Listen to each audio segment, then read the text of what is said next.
السلام علیکم ورحمۃ اللہ وبرکاتہ۔ معزز ناظرین و سامعین، امید ہے آپ خیریت اور عافیت کے ساتھ ہوں گے۔ ان دنوں سوشل میڈیا پر ایک بہت بڑی جانی پہچانی شخصیت جنہیں کہا جاتا تھا ماضی میں، وہ سوشل میڈیا پر متنازع بنی ہوئی ہے۔ آپ نے میری اس گفتگو کو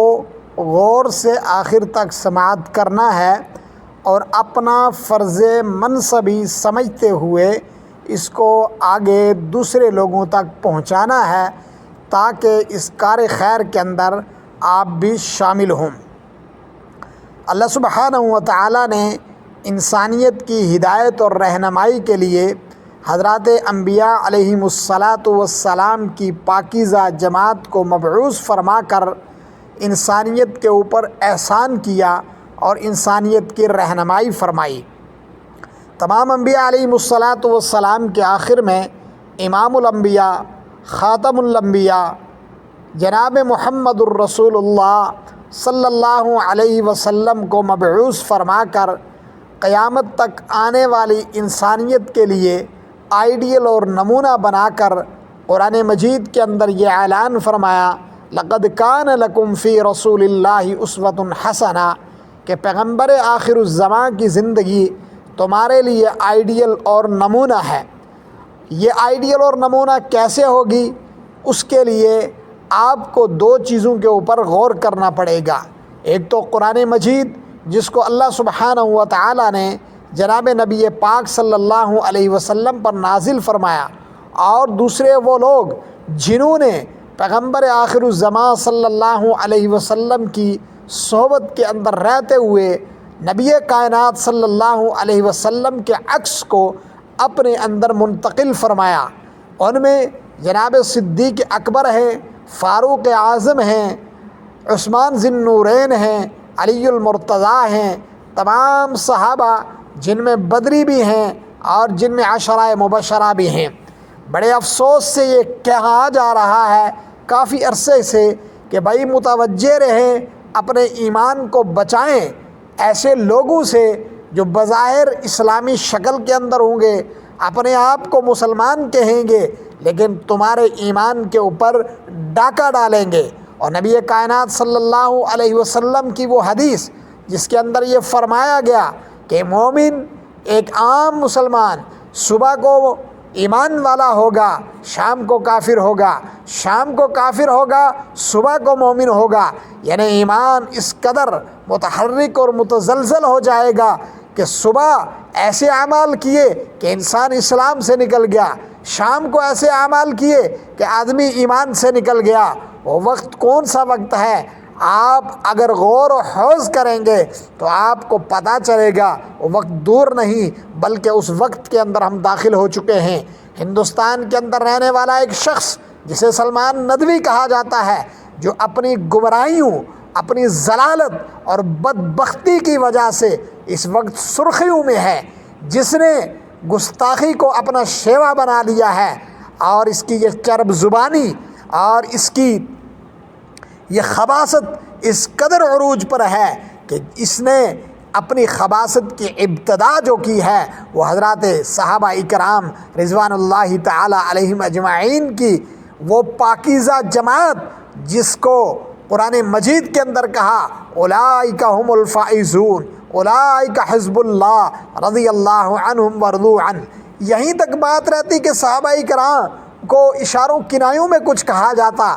بلکہ صحابہ کرام کے نام لے لے کر صحابہ کرام کو ٹارگٹ کیا گیا۔ کبھی حضرت ابو ہریرہ اور حضرت معاویہ، دیگر ایسے درجنوں اصحاب ہیں جن کو یہ کم بخت، یہ بدبخت منافق کہہ چکا ہے۔ اصل بات یہ ہے یہ بڑا متکبر شخص ہے۔ ماضی کے اندر اس کے علم کا چرچا ہوتا تھا، اس کی زبان کا چرچا ہوتا تھا، اس کی گفتگو کا چرچا ہوتا تھا۔ مجھے بڑا افسوس ہے ان لوگوں پر جو آج بھی سلمان ندوی جیسے ذلیل انسان کو ایک عالم مولوی کہہ رہے ہیں، بلکہ اس کو علم کا ہیضہ ہو گیا ہے اور اس کو اس کے علم نے گمراہ کر دیا ہے۔ قرآن مجید کے اندر اللہ رب العالمین نے ارشاد فرمایا، یضل بہ کثیرا ویہدی بہ کثیرا، بہت سارے ایسے آپ کو ملیں گے جنہیں قرآن گمراہ کرتا ہے، قرآن کے ذریعے ہدایت پاتے ہیں۔ ہمارے سامنے اگر ایسی کوئی مثال ہے تو وہ اس دور کا سلمان ندوی ہے، جس نے ابتدا اپنی تقریروں سے کی، جس نے ابتدا اپنی تحریروں سے کی، اور آج اپنی انانیت کی وجہ سے اور بغض کی وجہ سے، عناد کی وجہ سے وہ یہاں تک پہنچ چکا ہے کہ صحابہ کرام رضوان اللہ تعالی علیہم اجمعین کے نام لے لے کر ان کی شخصیات کو مجروح کرنے کی کوشش کر رہا ہے۔ اے سلمان ندوی سن لے، اور اس کے حواریین بھی سن لیں۔ صحابہ کرام ان کے تعلق سے صحابہ اصحاب کا نجوم ہیں، فَبِأَيِّهِمْ اقْتَدَيْتُمْ اهْتَدَيْتُمْ ہیں، ہزاروں نہیں، لاکھوں نہیں، کروڑوں صحابہ کرام کو اپنے لیے آئیڈیل اور نمونہ سمجھتے ہیں۔ لیکن اللہ نے تجھے کیسے راندہ درگاہ کیا، اللہ نے تجھے کیسے ذلیل کیا، اللہ نے تجھے کیسے خوار کیا کہ دنیا کے سامنے تو ایسے ایکسپوز ہوا کہ تیری خباثت اور تیری بدبختی کی ابتدا سرعام اجلاسوں سے ہوئی، بڑے بڑے جلسوں سے ہوئی، اور آخر اللہ نے تجھے ایک کمرے کے اندر بند کر دیا۔ میں مولانا سلمان ندوی کے بچوں سے کہتا ہوں، ان کے شاگردوں سے کہتا ہوں، اس سٹھائے آئے ہوئے بھوڑے کو لگام دو، اس کے سامنے سے کیمرے ہٹا دو، اس کے سامنے سے موبائل ہٹا دو، اس کو سوشل میڈیا کی سکرین پر نہ لاؤ، ورنہ یہ اپنے آنے والی نسلوں کے لیے بھی عبرت کا نشان بن جائے گا۔ اللہ نے اس کو آسمان سے زمین پر دے مارا۔ یہ وہی سلمان ندوی ہے جس کا طوطی بولتا تھا، یہ وہی سلمان ندوی ہے کہ جب اجلاس میں گفتگو کرتا تھا پورا مجمع ششدر رہتا تھا، یہ وہی سلمان ندوی ہے جس سے ٹائم لینے کے لیے لوگ مہینوں کا انتظار کرتے تھے، یہ وہی سلمان ندوی ہے جس کی تقریر سننے کے لیے جن کے الفاظ کو لوگ اپنے لیے کیمیائے سعادت سمجھتے تھے، لیکن آج اس سلمان ندوی کو کوئی گھاس نہیں ڈال رہا ہے۔ اس کے اوپر اغیار کی نظریں تھیں، اس کو اغیار نے اپنی چال کے اندر پھنسا لیا ہے۔ اب میری آپ کی ذمہ داری ہے کہ اس کی گمراہی کے جو جراثیم ہیں وہ نوجوانوں کے اندر منتقل ہو سکتے ہیں، اور یہ اغیار کے ایجنڈے کو کامیاب کرانے میں ایک ایسی جگہ پر بیٹھا ہے کہ جہاں بیٹھ کر اس کو جناب رسول کائنات صلی اللہ علیہ وسلم کے اصحاب اور اہل بیت کی ترجمانی کرنی چاہیے تھی۔ سلمان ندوی یہ ایسا نہیں کرنا چاہیے تھا کہ اہل بیت کی آڑ لے کر روافظ کو خوش کرنے کے لیے اصحاب رسول پہ تبرہ کرتا۔ یہ تبرہ بازی سلمان ندوی تجھے جہاں پہنچا چکی ہے وہ تو دنیا اس کا نظارہ دیکھ رہی ہے، لیکن اپنے اس ضمیر کے اندر تو کس قدر کڑ رہا ہے، کتنا تو اس وقت رنجیدہ ہے، وہ تیرے چہرے سے نمایاں ہے۔ مولانا ابوالحسن علی میاں ندوی رحمہ اللہ کا نام کس زبان سے لیتے ہو؟ تیرے تعلق سے یہ بات اب اشکارا ہو چکی ہے کہ تو سلمان ندوی مولانا ابوالحسن علی ندوی کا بھی گستاخ تھا، مولانا رابع حسن ندوی کی بھی گستاخی کر چکا تھا، ندوۃ العلماء کے نظام کو ڈسٹرب کرنے کی نہ جانے کتنی کوششیں یہ سلمان ندوی کر چکا ہے ماضی کے اندر، جس کی مثالیں اب سوشل میڈیا پر آ رہی ہیں۔ ندوے نے تجھے باہر پھینکا، مسلم پرسنل لا بورڈ نے تجھے باہر پھینکا، مدارس نے تجھے باہر پھینکا، جمعیت علماء ہند نے تجھے باہر پھینکا۔ اب تجھے مر جانا چاہیے، توبہ کر لینی چاہیے، اللہ کے حضور معافی مانگ لینی چاہیے، صحابہ کرام سے معافی مانگ لینی چاہیے، نہ کہ اپنی چرب زبانی کے ذریعے سے تو گمراہی کے درجوں پر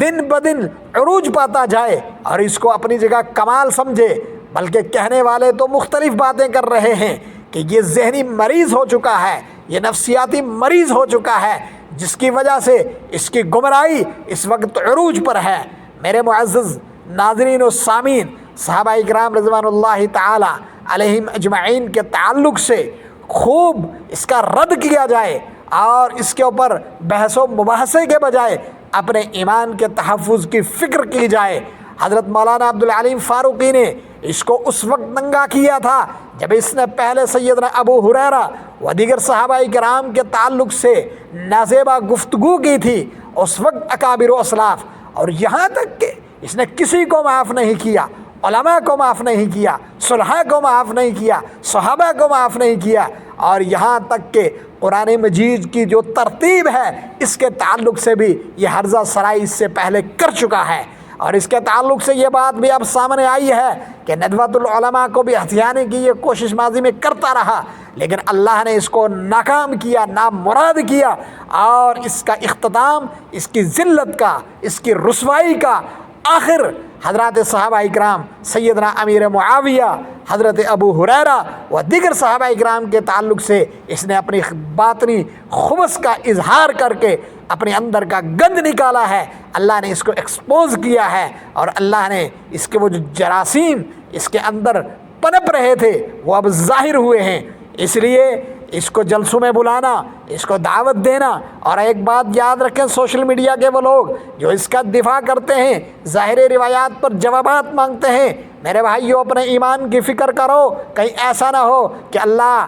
آپ کو بھی رسوا کر دے۔ اس لیے صحابہ اکرام کے تعلق سے تحمل مزاجی سے، بردباری سے کام لینے کی ضرورت ہے۔ اللہ سبحانہ و تعالی ہمارے ایمان کی حفاظت فرمائے، ہمیں صحابہ اکرام کی قدر و منزلت کو پہچاننے کی توفیق عطا فرمائے۔ ارے بھائیو، دنیا کے سامنے اپنے نبی کا آئیڈیل اور نمونہ کیسے پیش کرو گے؟ یہی صحابہ اکرام ہیں، یہی نمونہ ہے۔ انشاءاللہ مزید گفتگو صحابہ اکرام کے تعلق سے اور سلمان ندوی کی خواصوں کے تعلق سے ہوگی۔ آپ اس میری گفتگو کو دوسرے احباب تک ضرور پہنچائیں۔ السلام علیکم ورحمۃ اللہ وبرکاتہ۔